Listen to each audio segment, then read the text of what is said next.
Welcome back to the Michigan Sports Media Network. And as always, we are joined by James Gullett today. And of course, as always, he is going to talk some Tigers for us today. However, OTAs have come, so we are going to talk about OTAs a little bit more and just what's going on with the Lions a little bit more than we have been able to in recent weeks. Thank God, because I certainly miss talking our Lions. Now, with that being said, we apologize for the delay. We had a little bit of technical difficulties. You know how that goes. Sometimes technology just doesn't like to cooperate. So, a little bit late today, but no worries.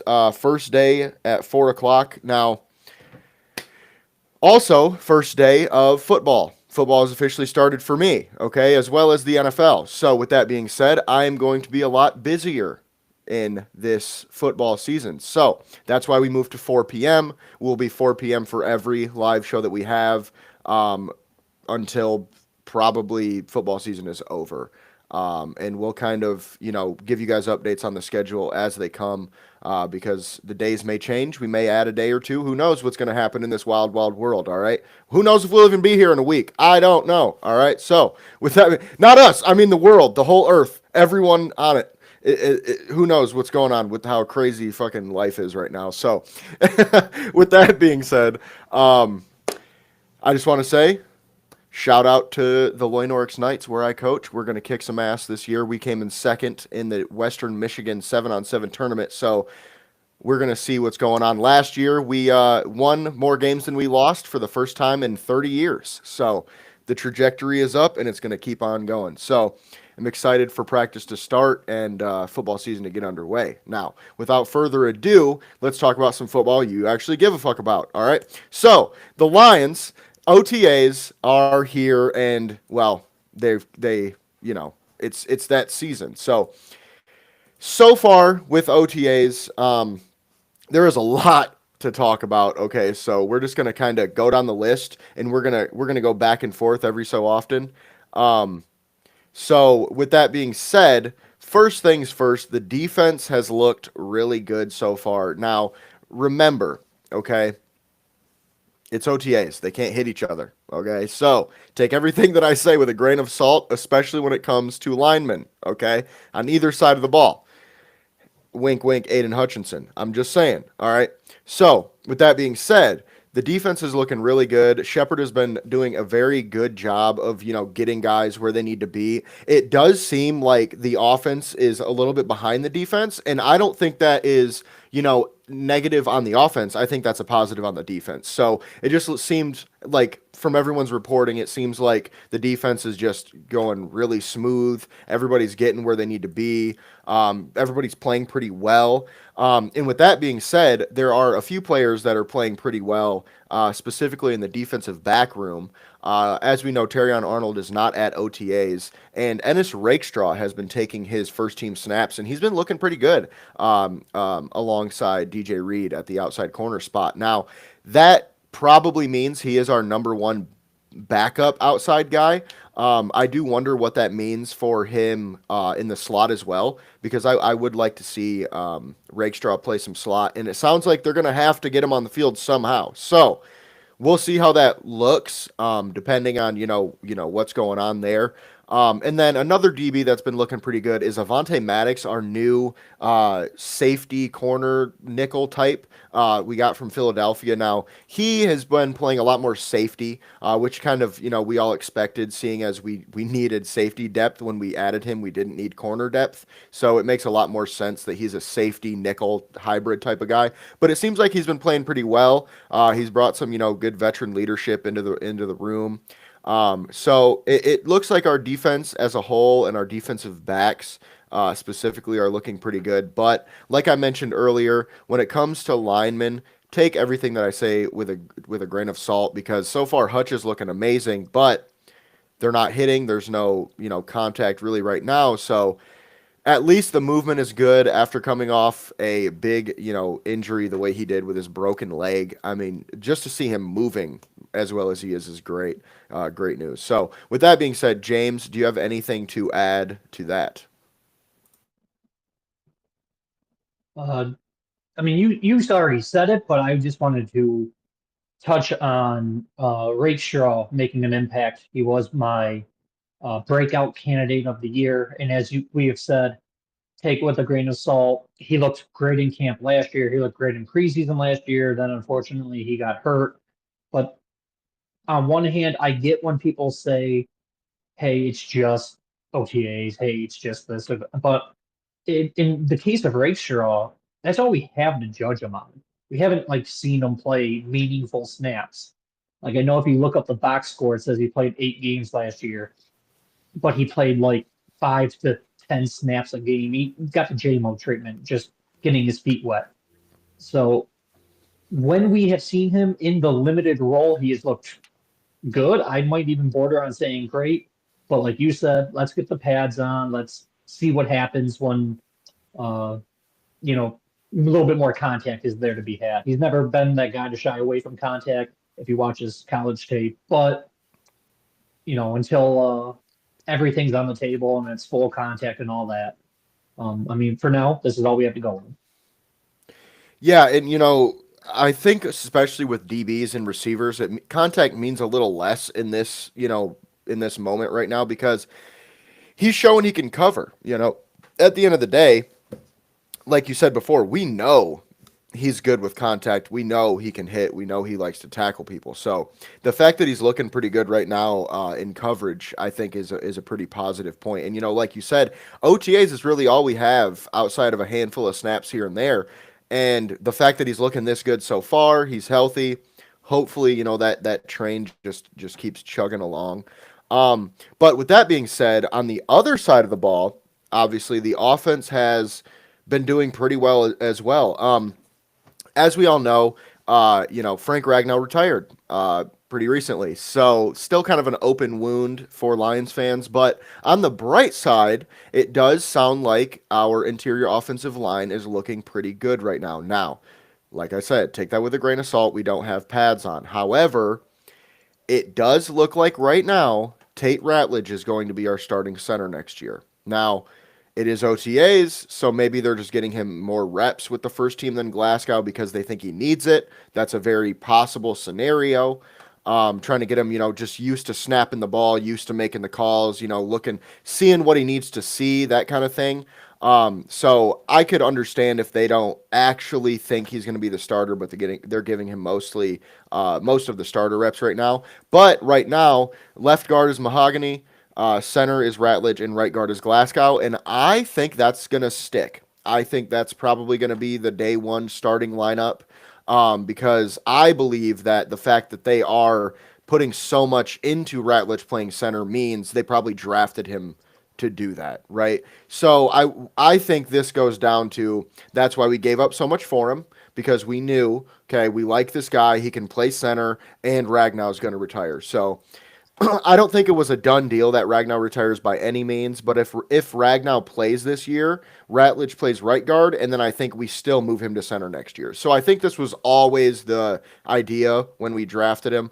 So I would kind of be surprised if Glasgow starts there week one, unless some unforeseen thing happens, like when they put the pads on, he just can't fucking make a shotgun snap. If he can't snap the ball in shotgun, all right, then we might not play him. But other than that, I think he should be okay. Um, with that being said, though, there is a bit of a competition right now, kind of all over the place, though, because like we've talked about before on the show, we have Miles Frazier, we have Kingsley, we have the guy we just signed, Tristan Colon or Colon. I still don't know how to pronounce it. I need to figure that out. I hope it's Cologne personally for his sake, but I couldn't imagine the middle school jokes if his last name was actually in fact Colon. Now, with that being said, we do have a pretty deep, offensive line room in general, whether it be interior or tackle. So I feel pretty good about that, and it's nice to hear that we're having a lot of good competition, good looks. Everybody seems to be getting their job down, and they're figuring it out. So again, OTAs, no pads, but this is kind of what it's looking like right now. James, do you have anything to add? No, unfortunately, you covered everything well, which is yay for you, but I can't add anything to it. So All right. Well, with that being said, the next thing is Jamison Williams. Apparently, everybody is talking about it. He is going to take the next step. Now, I think we all thought to ourselves, JMO took the next step last season, right?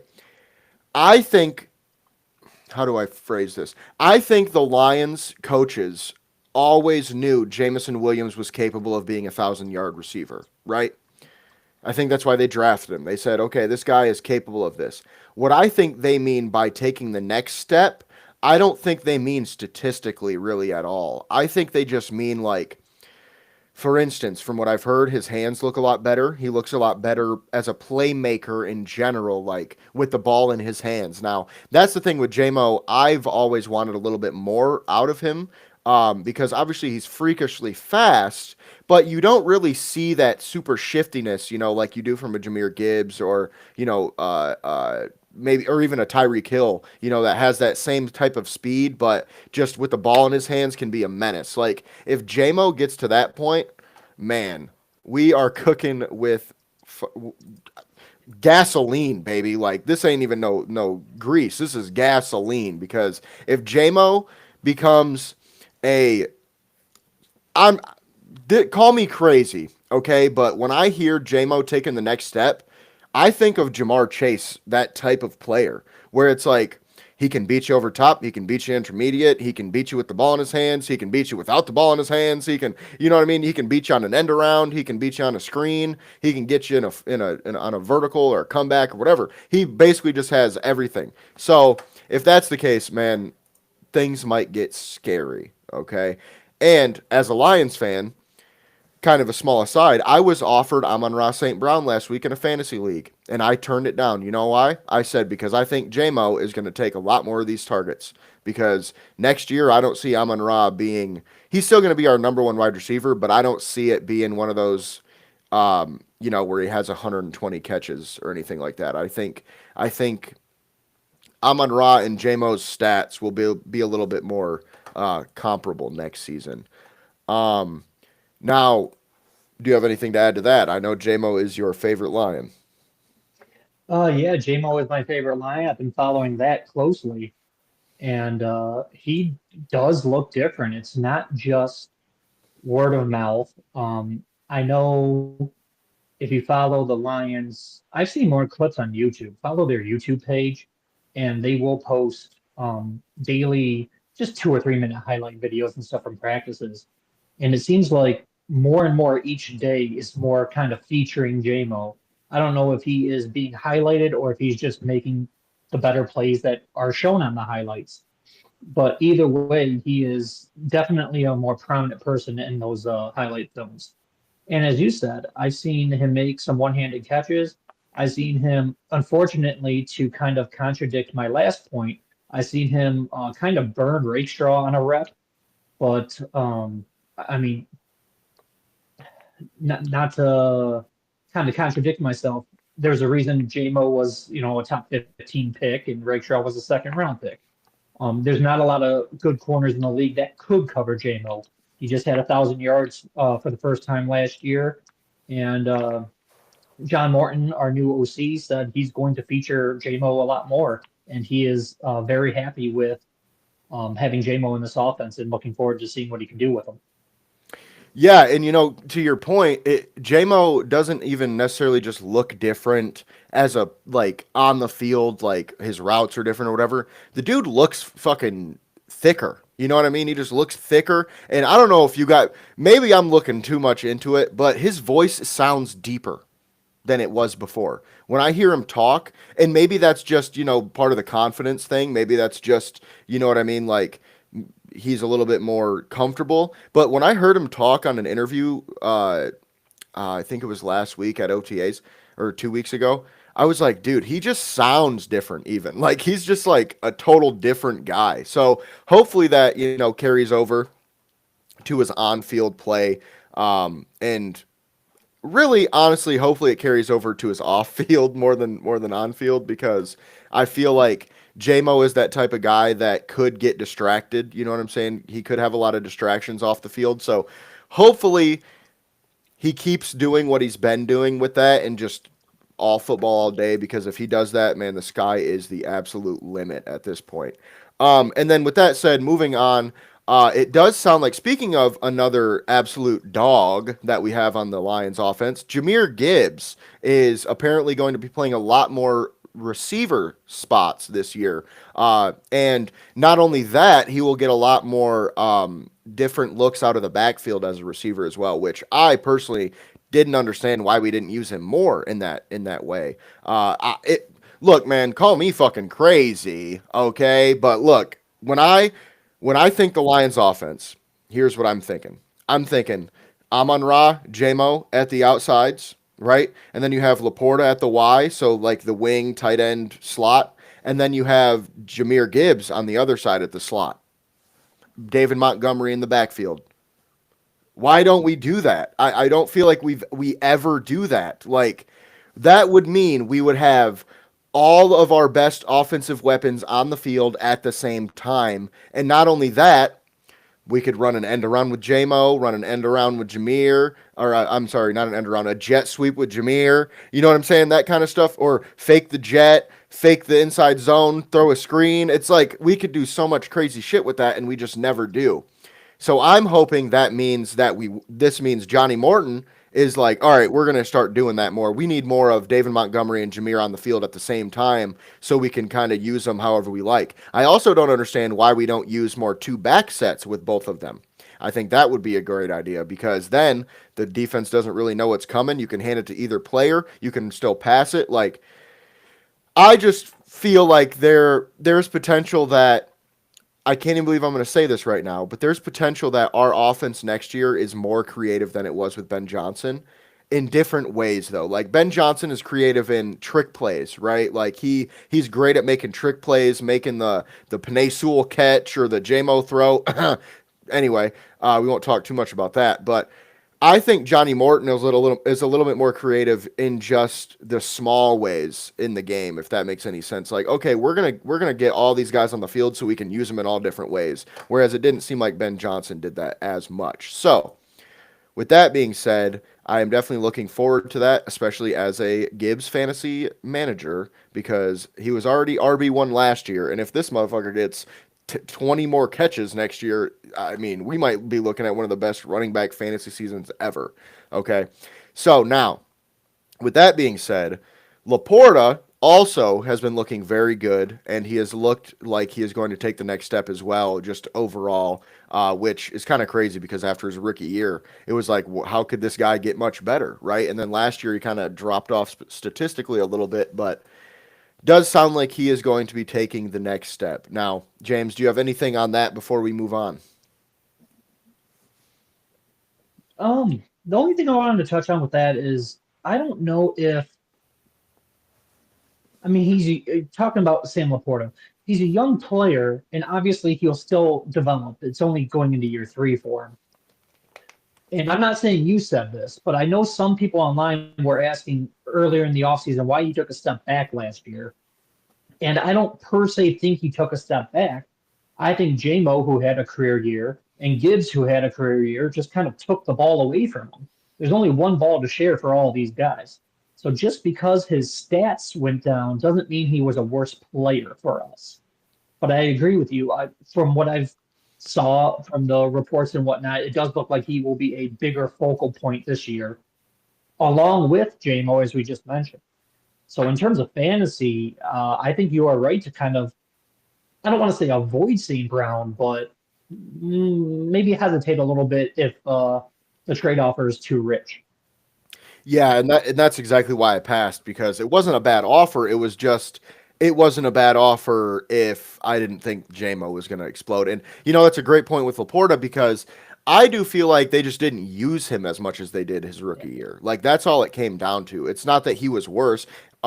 He was oft injured last season on top of it. So there was a couple games where the week before, I can't, and I have a shit memory, okay? I coach football, so as soon as the Lions season is over, I am like, all right, wipe the brain, we're moving on. You know what I'm saying? Like, So I can't remember what week this was, but there was a week where I remember the announcers or Dan Campbell even saying Laporta's finally 100% healthy. We're excited for him to be here because he was dealing with a shoulder injury, I believe, for most of the season. And then they were like, he's healthy, he's ready to go. And then he had the best game of the year, the next game. And then for like 3 or 4 weeks in a row, he was old Sam Laporta again. And it seemed like everything was back to normal. So I almost feel like their usage was also partially due to his injury. So not necessarily because he wasn't as good, just, circumstances change. So was it a shoulder injury?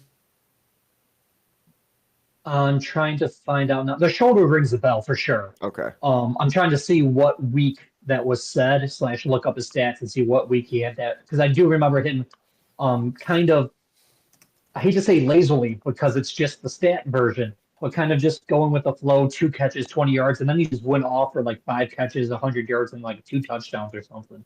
I just, Yeah. like you said, I can't remember which week that was. And unfortunately, my internet is being insanely slow right now.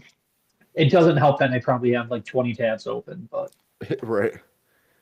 um, So let's see here. If we're looking at that this last year's schedule, let's see what week was it that he had a big game.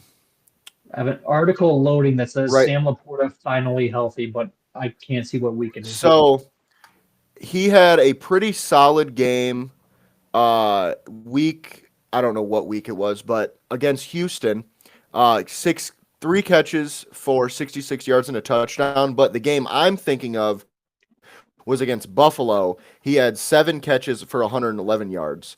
And then Yep. the rest of the season, he had at least 4 catches in every game. In the last 2 weeks of the season, he had 6 and then 7. So again, kind of to our point, it seemed like he was just had nagging injuries all season, and that's kind of what kept him out.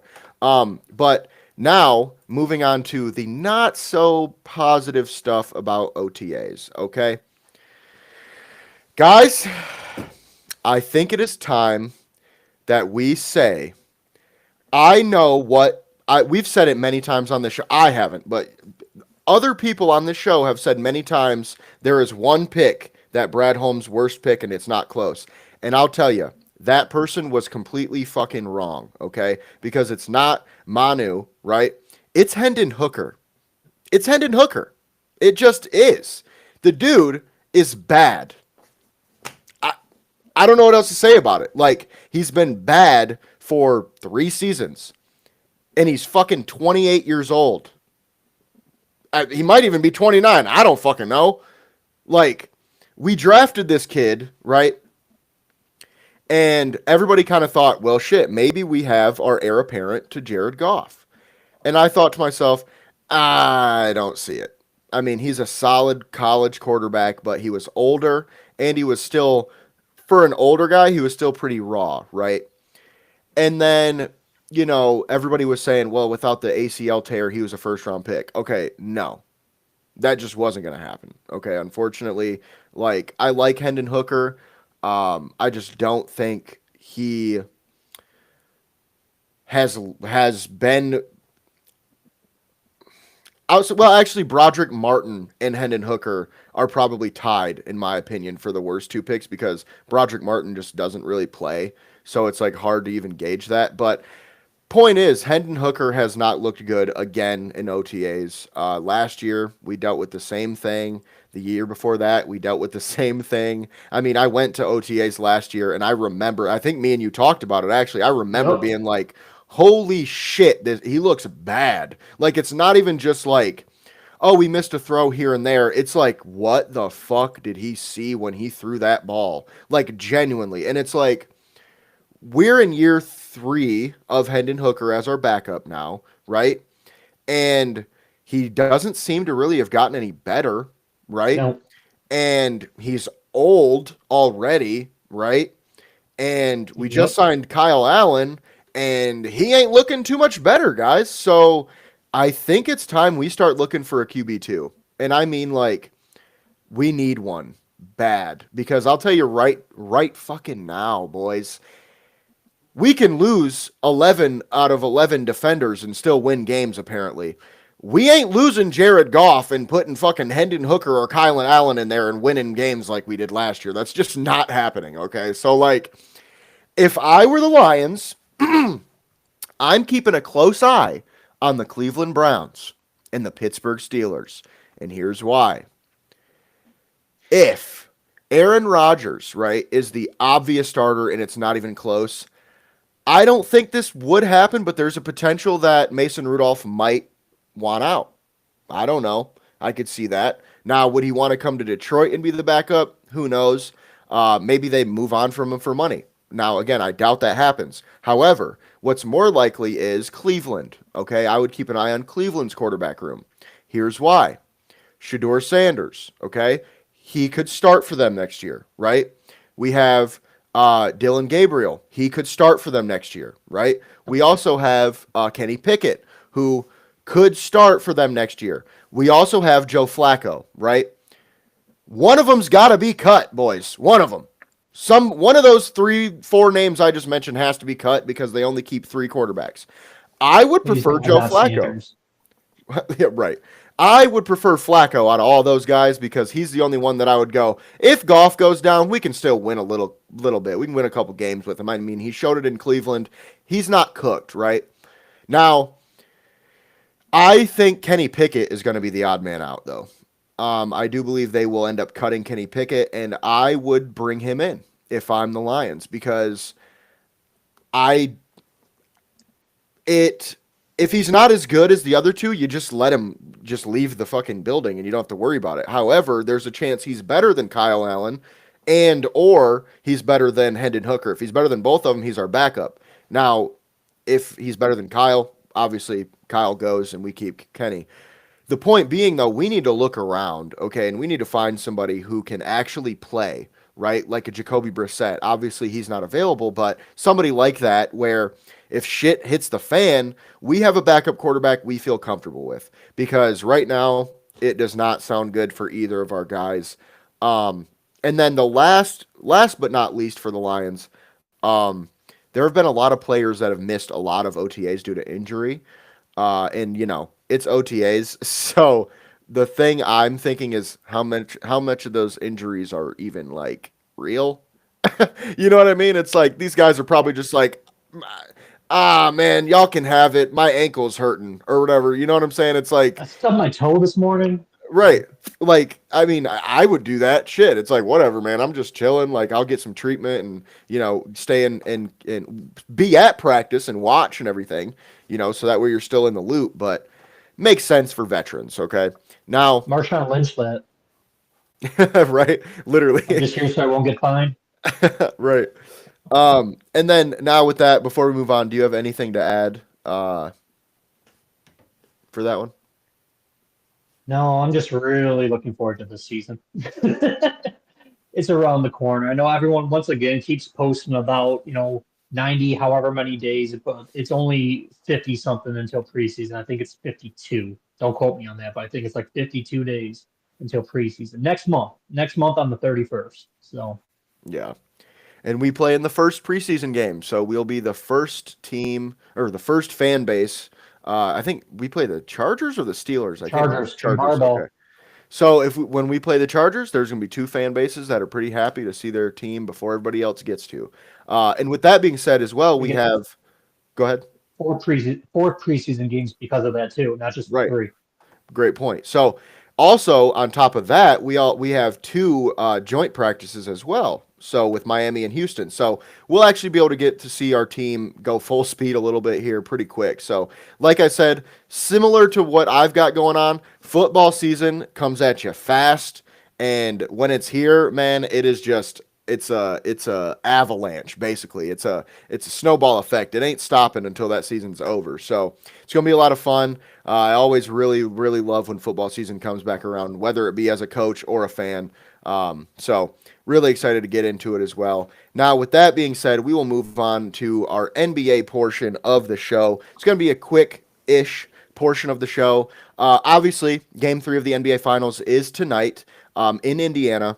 I almost went. I'm not going to lie to you. I almost went. Problem is, I'm poor. So, I couldn't. Now, unfortunately for me, tickets are like a fucking $1,000 just to get in the door. I just wish I lived closer to OKC because in OKC it was like $400, and I'm like, that might be a little bit more worth it. But like $950 to sit in nosebleeds in Indianapolis, I'll just watch it on TV. With that being said, though, they're not back. They're going to Indiana for the first time at 1-1. It's tied up. OKC won the last game pretty handedly. I will say I kind of expected that throughout the whole series. Now, call me crazy. I do think game one was a bit of a fluke, okay, because OKC was up the whole time and Indiana just came back. And I said it. I might even have said it on this show shortly after. I can't remember if we talked about this or not last week. But point being, no, we didn't because they didn't even play yet. So, point being that Tyrese Halliburton hit that game-winning shot, right? Now, OKC is one of those teams that is up on, like, they beat Minnesota by 53 points in the first round and then beat them by 30 the next game, okay? This is a team that has been used to just blowing people out all season, right? Whether it be regular season or postseason. Denver was the only team that they really had any struggles with in the postseason at all, right? So they swept Memphis. Then they went to 7 games with Denver, and then they went to 6 games, I believe, with Minnesota. So didn't really have to deal with too much adversity. Now, the first game with with the Pacers, everybody kind of knew that the Pacers were a team that sticks around, right? They're a team that did it against Milwaukee, they did it against Cleveland, and now they did it against the Knicks, and now they're doing it against OKC. I think OKC got so used to just blowing people out that they're like, we're up by 15, we can just kind of coast. Can't do that against this Pacers team, and I think they figured that out, and that's why when it came to the second game, they put the foot on their necks and didn't even let them have a chance to come back. And I think that's what's going to keep happening. Call me crazy. I still think it's OKC in 5, man. I still do. Like, that first game, I think, was a fluke. And I think the Pacers could win another game. I could see in 6. I just don't see this going 7. Obviously, there's potential. But as long as Chet and J-Dub play like they played last game, I don't really see a way. Unless Tyrese Halliburton goes for 40 every game, then they have a chance, which he hasn't yet. So we'll see if that happens. Now, Game 3's tonight in Indiana. Hopefully OKC can pull that out because we need a chip, baby. Now, moving on to the Pistons specifically. As we all know, Kevin Durant has been a name thrown around a lot lately. Pistons are not even an option, okay? I saw a tweet today that was like, per my sources, the Pistons are trading Tobias Harris and Jared Ivey. Excuse me. They're trading Harris and Ivy and who was it? I think Holland was in there. Yeah, and a couple picks for Kevin Durant. Okay, first of all, it ain't gonna cost that much to get him. Okay, what's most likely going to happen though is that he's going to go to Houston or he's going to go to San Antonio. Minnesota has a chance, but it's even smaller because Houston has the 10th pick and some young guys that they could send over there, and so does San Antonio. So, Pistons fans, point being, it ain't fucking happening. I don't want it to happen because we're not ready for Kevin Durant anyway. If we trade, let's say, Tobias Harris and Ivy and I don't know, somebody like another like oh damn it, Fontecchio. If we traded him as well, that's not a bad package if you add a first rounder. But you only get Kevin Durant for 1 year as of right now, and I'm not so sure he'd like to re-sign in Detroit. Okay. Now, also, you're taking away Tobias Harris and Ivy and Fontecchio and first round picks for a guy that, look, man, maybe I I have think some he's bias. 37. Yeah, he's 30. He's 37 as well, and maybe I have some bias here, but because I'm an OKC fan, ever since he left OKC, Kevin Durant has done basically nothing outside of the 2 or the 3 years he was in Golden State. Like, he went to Golden State, won his 2 championships, was like, hey, we're the fucking best, then left, went to Brooklyn, fucking got shipped out of there in a couple months, went to Where did he go after that? I think it might have been the Suns that he got traded to from Brooklyn, but went to Phoenix. They didn't even make the fucking playoffs. Barely done shit. Like, think about it this way, guys. Devin Booker took the Suns to the finals against the Milwaukee Bucks. The next season, they go trade for Kevin Durant, and they barely even win a playoff game. I'm just saying I love Kevin Durant as a basketball player. He's a scorer. I'm just not so sure he's the guy that you go for the Pistons. I'm not so sure he's the guy that you go he'll get us over the top.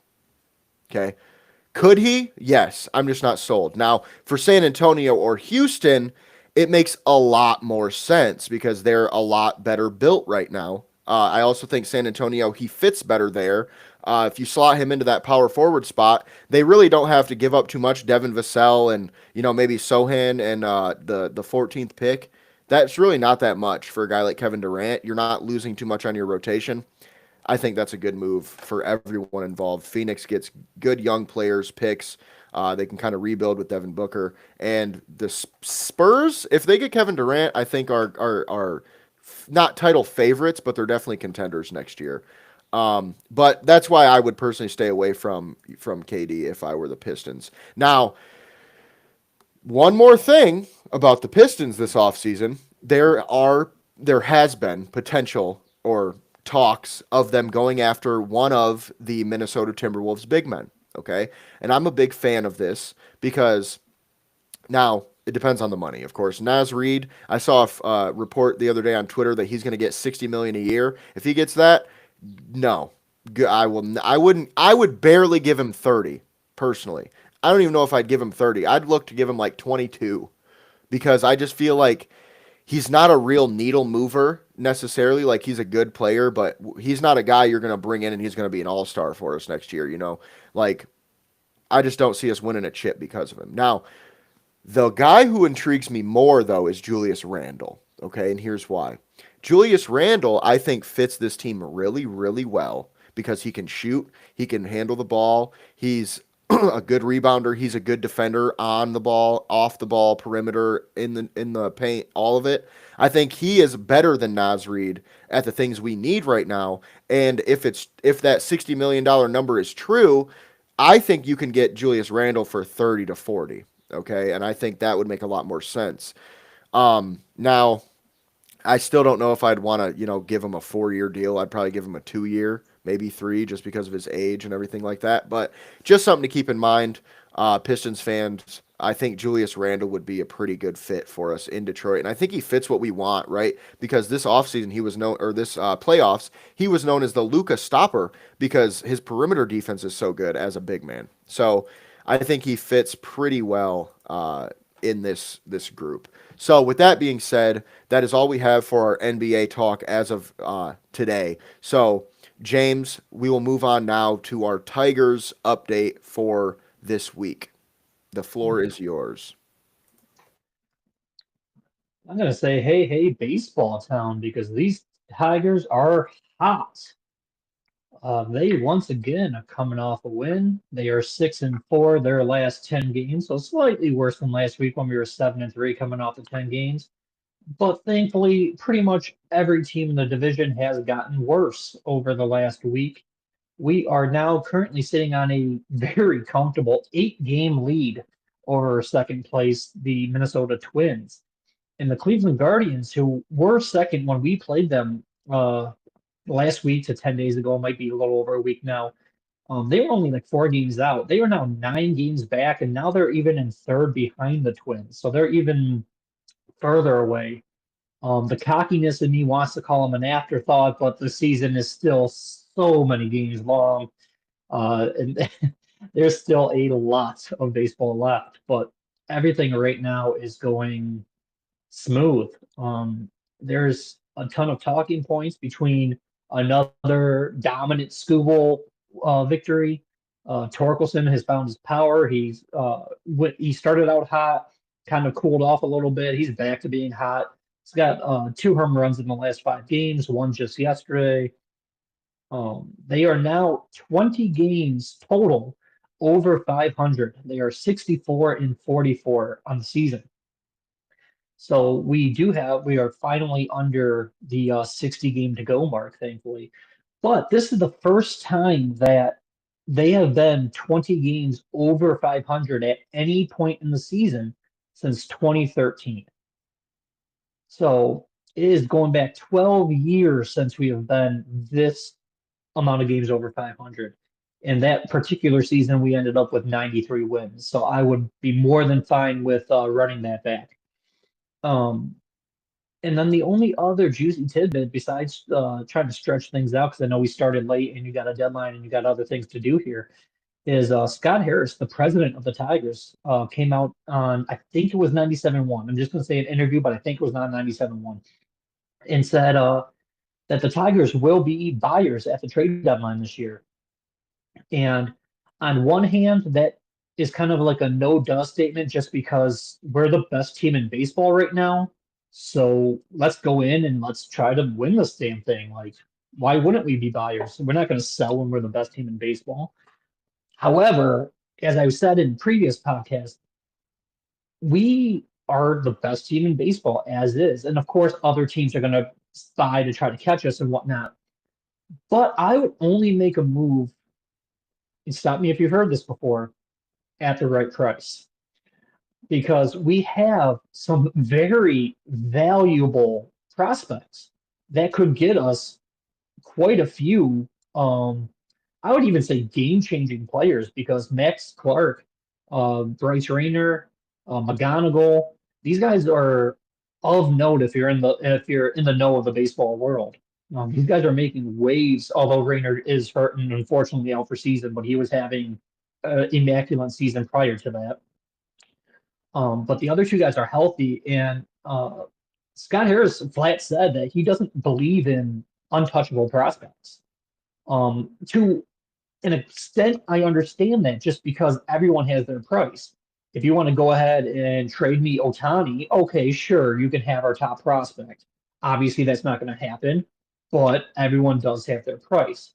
I saw a few people freak out and be like, oh shit, are we going to trade away one of our best prospects for a guy that may or may not help the team win it this year and kind of go all in terms of trading a high package of prospects, but for a middle tier baseball player.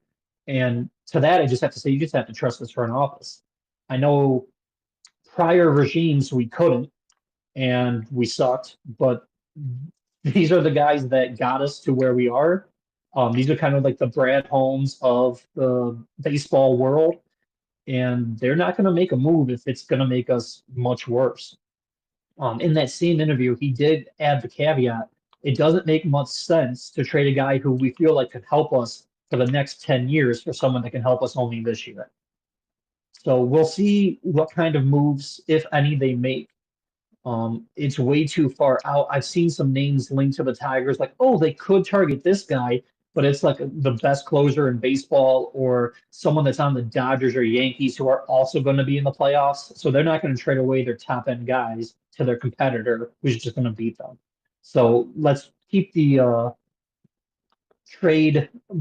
trade simulators in perspective. But right now, I don't think we obviously right now we won't make a move. Once we get to the deadline, it's one of those things where you won't hear too much about it. And then the last 2 days of the deadline, there'll be like 20 moves throughout the league. But right now, we are just coasting and constantly winning more games than we lose. And it's once again just a good time to be in Tigerstown. And that has a better ring to it. I probably heard that somewhere else. I did not claim that. And it's just a good time to be a Tigers fan right now. Yeah, and that's very true. It's a good time to be a Detroit sports fan, kind of in general right now. I know the Red Wings, they're not the greatest team in terms of win-loss, but however, I think we can all kind of agree that they could be a lot worse, right? They could suck, Yeah. actually. So, like, at least we can say that right now in Detroit, no teams suck, right? Also, speaking of that, another team that is pretty new to Detroit is doing their damn thing as well. because the Michigan Panthers, who we haven't really talked about too much on the show, are in the championship right now, in the UFL championship. So huge, huge year for, Detroit sports in general. Really, really happy to see them doing well as well. So like you said, it's a great time to be a Tigers fan. It's a great time to be a Lions fan. It's a great time to be a Pistons fan. It's a great time to be, I'm going to say this tentatively, a Red Wings fan. And it's a great time to be a Panthers fan. I will say, you know, as the years just kind of keep going for me, it is very nice to finally be able to say the Lions are good. Like, I'm sure as you know, James, I'm sure as everyone watching knows, and I'm sure Pistons fans feel the same way. It is like, oh my God, I'm so fucking over walking around with a Lions shirt on and someone says, "Damn man, sorry." Oh, that must suck. And I'm like, dude, what the fuck? I'm just trying to get a hot dog, man. Can you not harass me over my shirt? Like, now everywhere I go, people are like, "Go Lions! Go Lions!" And it's like, yeah, that's what we're looking for. So, with that being said, that is all we have for today. A bit of a quicker show, but we will keep you guys updated as things go. And as always, we appreciate our sponsors for sponsoring us, Fanatics and Try the World. If you don't know, Fanatics is, you can literally get any sports, anything you want there. Link will be in the description. Try the World is a very cool business that you can basically just order a bunch of snacks from a bunch of different countries and try the world that way. So links will be in the description. You click the link and you buy anything within a week. It will help us out a little bit, and we would greatly appreciate that. So with that being said, we appreciate you guys for watching. As always, you can find James at Gullet_James. You can find me at JSoSweet, and you can find us at MI Sports Media and www.misportsmedia.com. With that being said, we will see you next week.